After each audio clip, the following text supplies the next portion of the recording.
everybody, it's Joe Cioffi here on this Thursday. Joe Rayo is going to be joining me. He's on his way in right now. If you watch on Facebook, you know he always makes an entrance. I just literally hit the start button, Joe. Literally. Thought we'd get a special edition here of the Joe and Joe Show for the YouTube audience. Yes. Which is always nice. We're seeing for some reason our signal's a little weak, so let's hope that it holds. I did a update on YouTube this afternoon when the Hurricane Center put out their special discussion regarding the system in the Northwest Caribbean. And Joe, if we look at the latest loop, which you folks can see off to the left there, the other way. Right, exactly. This way. That way. This thing started last night. I noticed convection was beginning to burst a little bit and growing, and that has continued overnight and all day today. I was looking yesterday, mentioned the fact that I wanted to see whether it was diurnal or not, but it seemed to hold together quite well and even got bigger overnight, and it continues to get bigger today. And if you look, Joe, you could see some turning of the clouds. Right. So there is a broad circulation here that's beginning to get going. So I think the Hurricane Center is going to be correct with this idea that we are probably going to see a tropical depression or either a tropical or a subtropical storm in the Gulf of Mexico over the weekend. I got to hand it to the GFS. Like 3 weeks ago, they were saying that something was going to be brewing down there. Of course, they kept putting it off for a number of days. Well, broken clocks being right twice a day. As long as he printed every day, eventually it was going to get it right. And eventually, the other models started to chime in with the GFS, and that's when I guess we had a good feeling that something was going to take form. Well, yeah, no, I mean, we both had discussed this about the fact that we weren't going to really take it seriously until we saw it on all the other models, and that really didn't happen until about a week or so ago. It started to show it. So, here we are. This is a very problematic. This is very problematic for the Hurricane Center. It's Thursday. If we look at the models in a second, they all seem to take it to depression or maybe even to storm strength at some point on Saturday. We are at the beginning of the holiday getaway for a lot of folks, and we're talking areas of impact, because I think you'll agree with me, Joe, the biggest impact out of this, I think, is going to be rain more than anything else. Right. It's not going to. It does not look like a major. Of course, I say to myself, we say this now, and then 2 days from now, well, we didn't expect it to rev up to the degree it did, but it as we mentioned yesterday on Facebook. There have been very few storms. For example, a hurricane. The last time we had a hurricane this early in the season, the month of May, and down in the Gulf area, was back in the 1860s. So this is something that is not seen too often. Right. And more than likely, if you just take it from a climatological point of view, yeah, there may be a storm with tropical characteristics, but as you just pointed out, it's more likely to be a problem in terms of rain and precipitation as opposed to wind in this particular case, this early in the season. Let's we have the latest. The new NAM is out, and the new GFS is going to be out far enough. So I'm going to start. We'll start with the NAM from late this afternoon. Seems to be very consistent with its prior run. I think we'll do the close up here, the close up view of the southeast. And one of the things that's going to be a big forecast headache in all of this is the fact that the steering currents are going to collapse to some degree. Right. And this is going to prolong this system over the water and probably even over land. It's going to take its time. But here's the new NAM, and we are out through tomorrow, which is still pretty much confined in the Northwest Caribbean, but then it starts to come out tomorrow night, and then there it is on Saturday. This is at 11 o'clock Saturday. You can see that low center right at the very bottom, starting to see that convection, and we get the radar signature on the NAM that looks like this would be a tropical storm, and you can see it takes it northward, then kind of turns it northwestward, and it just sort of drifts it along. This is Monday morning now at 7 a.m. The banded nature of the rain is there, but does it move and then kind of sit out there in the north central Gulf south of the Louisiana coast for 24 hours or more? I don't know. That's a tough call because of the way the upper air is. How are we going to figure this? This is not the thing that you want to see, especially so many people have targeted the first of the big holiday weekends of summer for this weekend.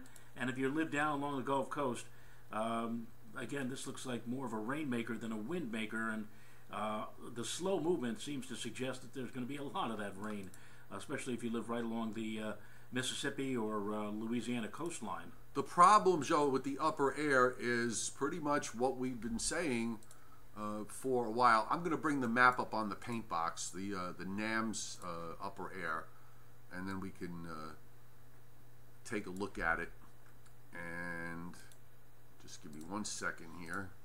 We'll bring it up on the paint box because earlier today we did look at the New European, and let me bring it up on the screen.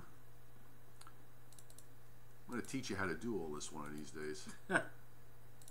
There we go. So here is the this is the NAM forecast for, and I'll double check that. So here is the NAM forecast for Sunday morning, and you can pretty well see the issue. So here's our upper low. This is going to be this tropical storm is going to be somewhere embedded inside this upper low here, and you're trapped. Upper high to the east out in the Atlantic. Right. There's your upper high. I did it in blue. Right. And then we have our other upper high, and this is the stronger high and the ridge that builds up into the Central Plains. The actual upper high is somewhere down in Mexico, and as a result, your upper low is trapped. And then, that wonderful west to east flow on the jet stream that you're looking for as you get further and further north, that's all pretty much north of 37 or 8 degrees north. So something to come down and maybe move it along is not there. It's way up to the north. So this thing could be sitting down here for a couple of days. And for those people who are concerned in our area and saying, well, is it possible that we might get some of that activity from the southeastern states? And actually what appears right now is that whatever precipitation we get over the weekend will be more along the lines of a frontal zone that's going to be working its way down from upstate New York and southern Canada, especially Saturday late into Sunday. In fact, as that frontal zone approaches late Saturday and Saturday night, it may be the catalyst for some thunderstorm activity.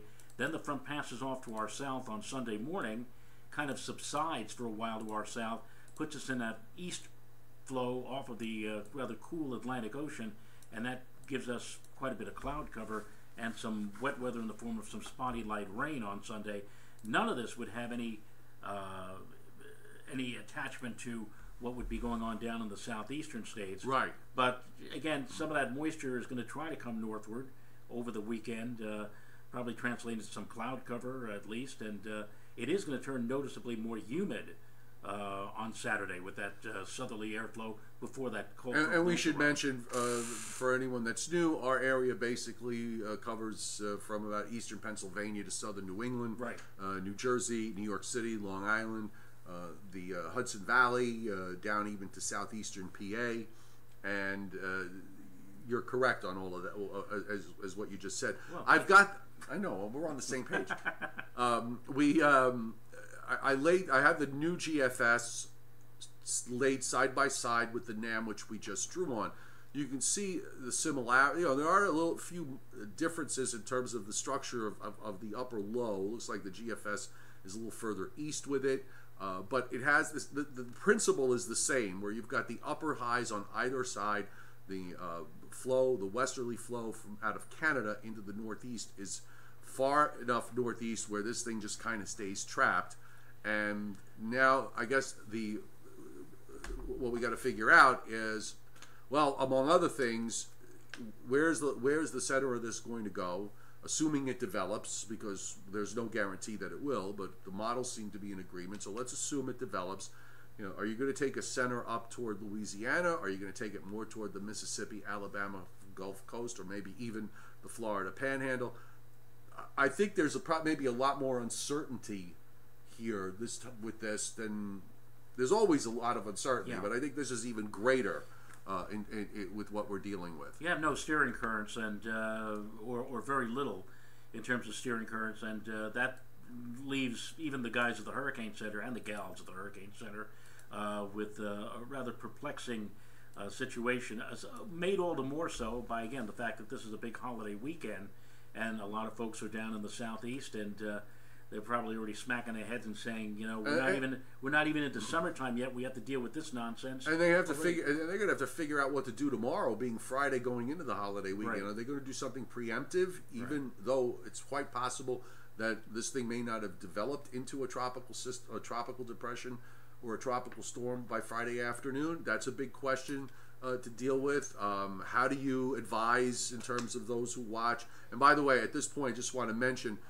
if you are, you know, from Florida to Louisiana, this is where you go to your local National Weather Service office, if need be, on their website, weather.gov, or the National Hurricane Center, nhc.noaa.gov, for questions that you might have that are perhaps more specific to where you live, because we're not capable of giving you those kind of answers. But I just put up the European, the same upper air, and the European has got it maybe a little bit further north, a little further along, but again, same idea: ridge on one side, ridge on the other, and the jet stream to the north that could move things along just way too far to the north. The European has always had, for the last several days, while the other models are slowly coming into agreement with the European, but the European always had that rather strong northwesterly or west-northwesterly flow over the northeast, which will serve, we think, what will serve as a significant block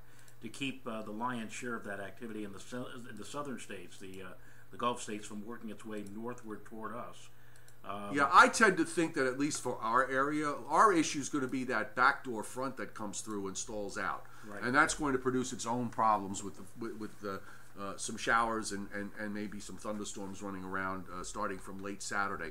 But I agree with you. I don't think that the tropical moisture gets involved. We'll run the new GFS just to show you what's happening with respect to the tropical system. Also, rather similar to the NAM, but it's got kind of a broader look to it on this run. The prior run had a much more well-developed system.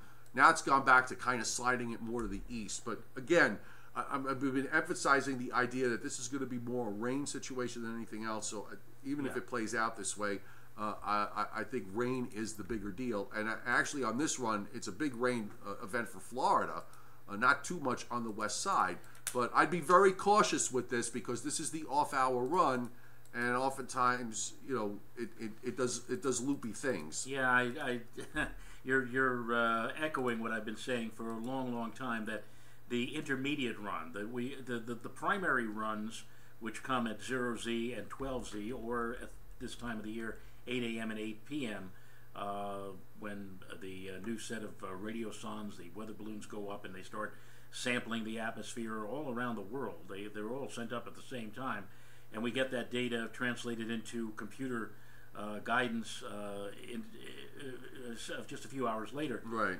The intermediate ones, the ones that come in between those primary runs, which we're looking at right now, this is the 18Z run, they tend, the middle runs, they tend to be somewhat squirrely. Yeah, exactly. You expect one thing from them, and all of a sudden, what are they setting it this way for? It looks like it's going to go that way. Well, I went back to the 12Z run, and it was very close to the Europeans' view and the Canadians' view. Canadian had a little bit more of a robust system, but even the GFS has a fairly robust-looking tropical storm there. See how it kind of lingers on Monday just off the Louisiana coast and then goes inland.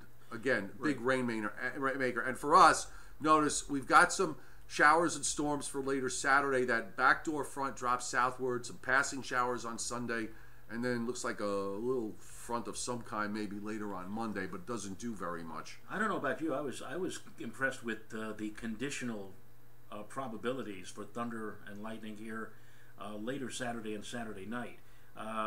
Usually, you know, more than 2 days out, you see like, all right, 20%, 25, or whatever, 30%.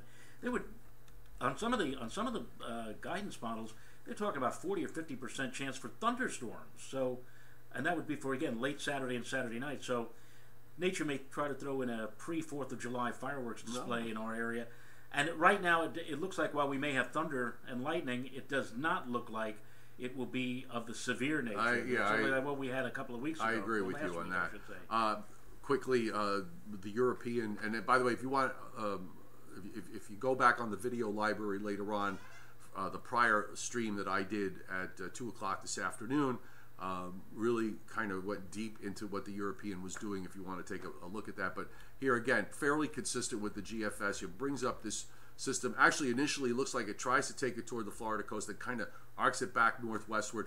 The European, to me, has been very, very consistent here for days, and I'm thinking this is probably the better tool to use. And then the NAM lines up fairly well with it. It's a pretty tight little system, though, Joe, and again, while we continue to say that it's going to be put more of an emphasis on the rain as opposed to the wind, we have seen over the years, all of a sudden surprising enhancement of the winds just before these things make landfall. I did look at the water temperatures, by the way, in the central Gulf.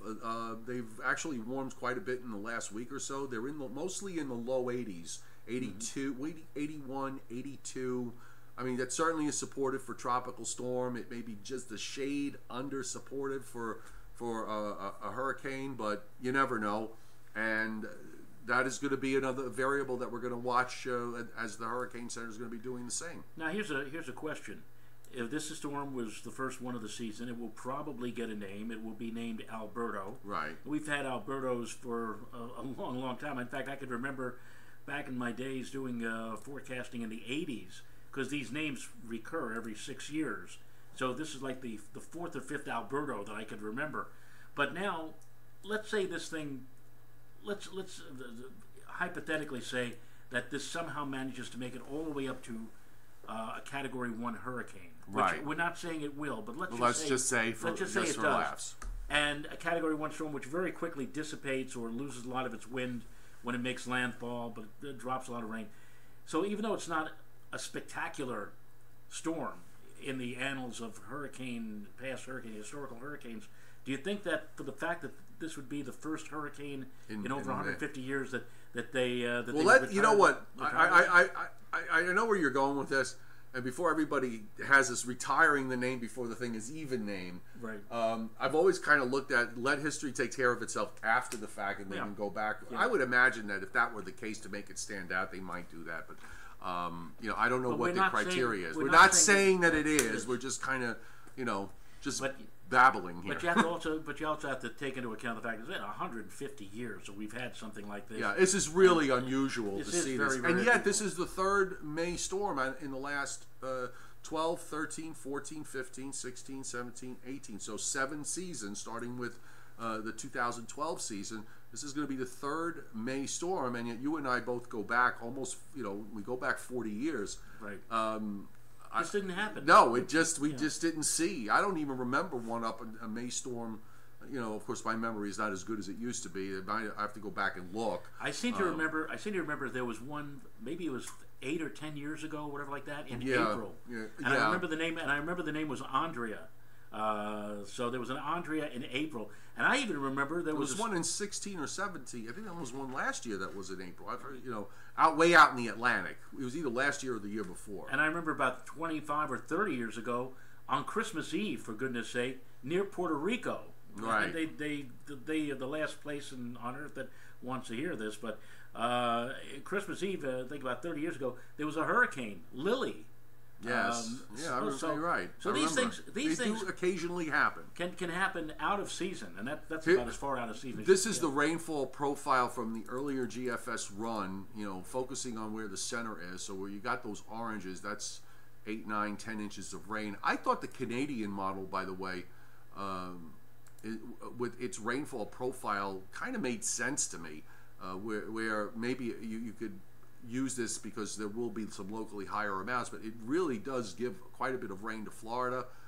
They've gone from drought to non-drought very, very fast, right? And also throughout the Gulf Coast. But again, this is going to be a forecast issue that we're going to resolve once we figure out what this thing is going to do, which is the front and center problem in all of this as we go forward. And as you said, Joe, for our area, I think, the next 2 days, fine. Saturday evening, we get some thunderstorms. Sunday and Monday, cloudy, depending on where you are. Like if you're on Long Island, for example, you're going to have an ocean wind issue, and that's going to keep temperatures in the 60s. Maybe it'll get into the 70s in inland spots, and probably some passing showers to deal with. I put it in for both Sunday and Monday, although I think you could make an argument that maybe Monday we wouldn't get so much. Well, Monday I think would be, I agree with you 100% on that, because I think of the 3 days of the weekend, the holiday weekend, the one day that looks like the clinker will be Sunday. And hopefully on Monday, after some early precipitation, maybe some spotty light rain, the sun may actually try breaking out during the afternoon.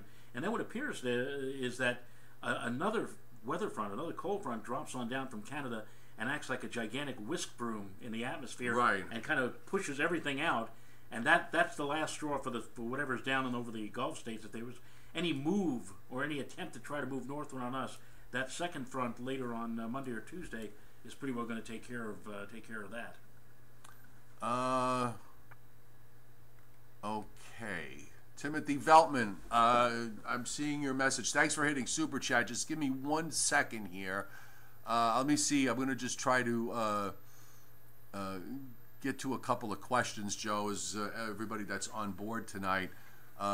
Let's start with, we got a local question. So William Huber says, how's the weather in the Catskills? Wants to start upstream on the Catskills Creek, working down for about 2 miles for trout. Weather should be good. So why don't you elaborate on that while I take a look at what Timothy has. Well, first of all, there was a gentleman, I forgot who it was last night, who was asking about the Yankee game on Saturday night.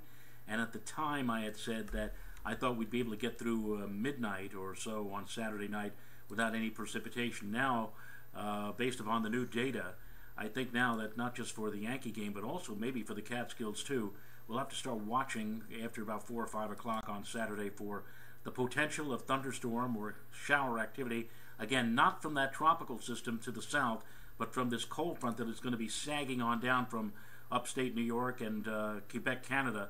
And that is likely to be bringing us the threat of some showers and scattered thunderstorms later Saturday into Saturday night. And then once that front pushes to the south of us, we get into that raw easterly airflow. It's going to turn much cooler for Sunday, a lot of clouds, spotty light rain, and then hopefully we'll get a bit of a breakup of that on Monday to allow for some sunshine from time to time, although there may still be some wetness early in the day on Monday. Timothy Veltman, I have your message here. I will share it with Joe Rayo. I'm so sorry to hear about the fact that you lost your dog. I certainly get it. I had to have my dog and my cat back in November, and those of you who've been watching for so long used to know about my cat because he always loved being on camera, especially when it came time to go into the cabinets and pull stuff down while I was on the air. But I will share that message that you just gave. Unless you want me to share it publicly, let me know. But again, I'm really sorry to hear about the loss of your dog. The dog, and I had a dog when I was a young boy, and he passed away. She passed away. It was a poodle. She passed away when I was 20, and I always vowed that I would never get another dog because it just broke my heart. And I did not realize, though, I was going to have a couple of kids who kept yammering that they wanted a dog. And we did get another dog, a Yorkshire Terrier. But now the kids are grown up. They're in their mid and late 20s now. They're now out of the house. And guess who ends up with the dog? Yes. And so now, I mean, guess who waits for me? Every night when I drive home and I bring the car into the garage, I can see at the front door, there he is, the silhouette, waiting for Daddy to come in. They truly become your family. You're part of your family or whatever. And it tore me up during Katrina. I think there was a situation where in the various shelters down in Louisiana, they were not allowing people who had dogs or cats or whatever to bring them with them. They had to leave them behind. And I couldn't believe that was the case. Yeah. what do you do in a situation? I probably would have stayed with the dog. Timothy said it was okay. About it, she was struggling so hard the past few days, really not responsive too much. Last night I laid on the floor and watched the Joe and Joe show, which we did with her on the phone, and she intently watched and listened to the two of us. That's the first time this week she really acknowledged something. I'm going to have that memory now, thanks to the both of us. So that is amazing. That is. Please keep up with the live stream and the Facebook videos, which we will certainly do. We have a lot of fun doing them, by the way, and thank you for the kind words. Really do appreciate it very much. The dog may have realized, I mean, like the two of us are well, you were a cat lover too. Right. I mean, like the two of us really, enjoy our dogs, and oh yeah, well no, they know, and I know my dog. My dog was incredibly intuitive, and I mean, he understood, he understood everything I would say to him, and I understood what he was saying to me. Yep. You learn how to communicate, and you figure things out pretty quick. My dog will refuse. My dog, when I come home at night, I'm trying to wind down, get undressed or whatever, and the dog comes into my bedroom and starts barking and yipping. He wants me to come back into the living room and wants me to literally to put him on the couch and have me sit with him. And that's when he kind of winds down himself. And then after a few minutes, that's when he says, "All right, you can go now. I'm all set for the night." It really is amazing, especially in the later years, how you tend to get on the same wavelength what they're thinking or whatever. So. All right, Priscilla May was asking about the rains for Louisiana. I mean, she's harkening back to the 2016 event there that caused widespread flooding.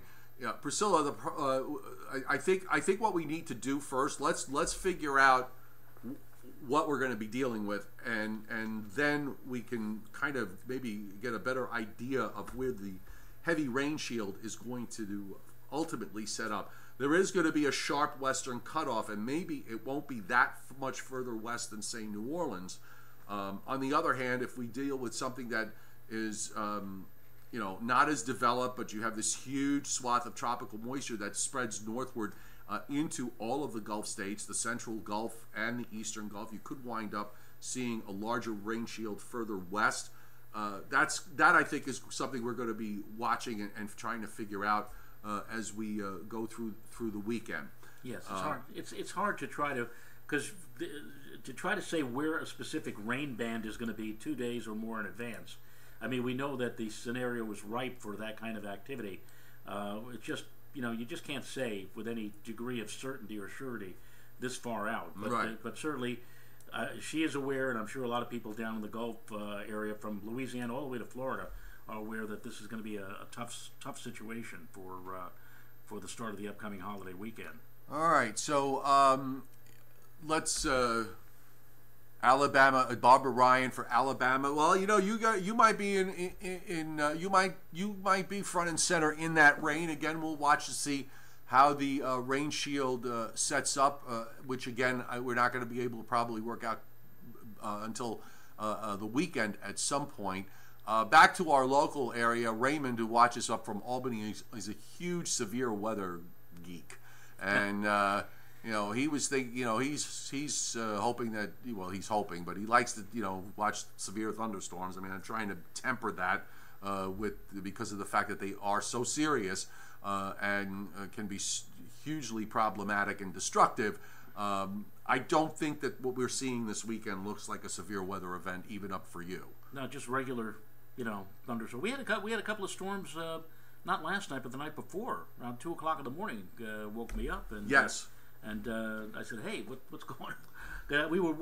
We had the Joe and Joe show, weather show, a few hours earlier. We were thinking that a lot of that activity would dissipate before getting to us, but apparently one or two managed to hold together. Jason Schaefer asked a good question here. Do you think the fact that this is going to be a high impact makes it more likely that the NHC, that the National Hurricane Center, names it? Well, I'm guessing by high impact, we're combining what this might be also with the fact that this is coming right at the holiday weekend and coming at a timing wise, because it's already late Thursday, and we're talking maybe some areas getting impacted as early as Sunday. I'm thinking that this is a conversation that they're having over there at this point, particularly since the system has gotten better organized, overnight and during the day today. So I'm sure it's being discussed on how they're going to handle the distribution, how they're going to handle and how they're going to distribute the information over this, geographic area that's going to be from Florida all the way to maybe to southeastern Louisiana. Tough call.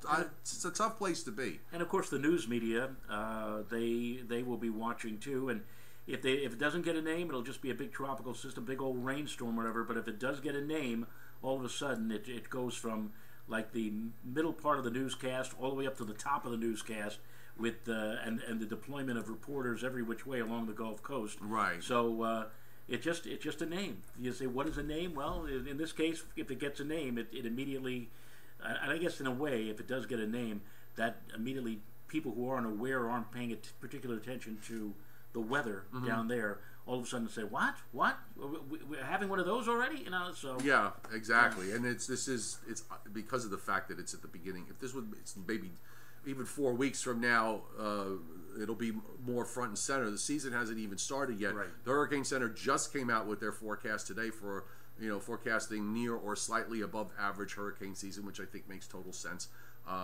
in terms of what we're seeing, atmospherically at the moment. And also in terms of water temperature profiles and everything else. But yeah, it's not exactly at the front of everybody's mind going into this weekend, which, by the way, we're getting closer to, and we are. I'm going to try to fish on Saturday. That's my one day off, and I guess you got some plans for the weekend too. I do. Well, actually, what would have been. Saturday I was going to hold off and do all the mowing and everything else. I've done it the last couple of days, though. I just had to. In some parts of my property, Joe, the grass was like 12 inches high. Yeah, it needs to be done. So you got to get that. It has been done. So. You don't live in one of those towns where if they come around and cut the grass for you and send a bill, to the aesthetics. There's some Long Island towns that are like that. If your grass grows over a certain length, the town comes and cuts it, and then they bill you for it. Well, my neighbors where I live, they hire these services with the big trucks. They come up and 4 guys suddenly are deployed and they start doing this and that. But where we are, my wife, very parsimonious. You go out there, you take care of it. We have the tractor mower, we have a smaller mower, we've got leaf blowers and cutters, and so we just go ahead and we do it ourselves. Yeah. So. All right. So look, we're gonna wrap it up here, folks. We'll be back at 9:15 tonight on Facebook, meteorologist Joe Cioffi or Joe Rayo Weather, with another round of the Joe and Joe Show. We'll have the Joe and Joe Weather Show. I'm sorry, the Joe and Joe Weather Show. We will have the new tropical weather outlook, that was the original schedule, so I'm guessing they're going to put something out at 8 o'clock. It may just be a repeat of what they had, but it'll be interesting to see if they do make some kind of wording change. Have they made a decision about flying some? Yes, Air Force reconnaissance aircraft is going out tomorrow afternoon. There you go. 3 o'clock.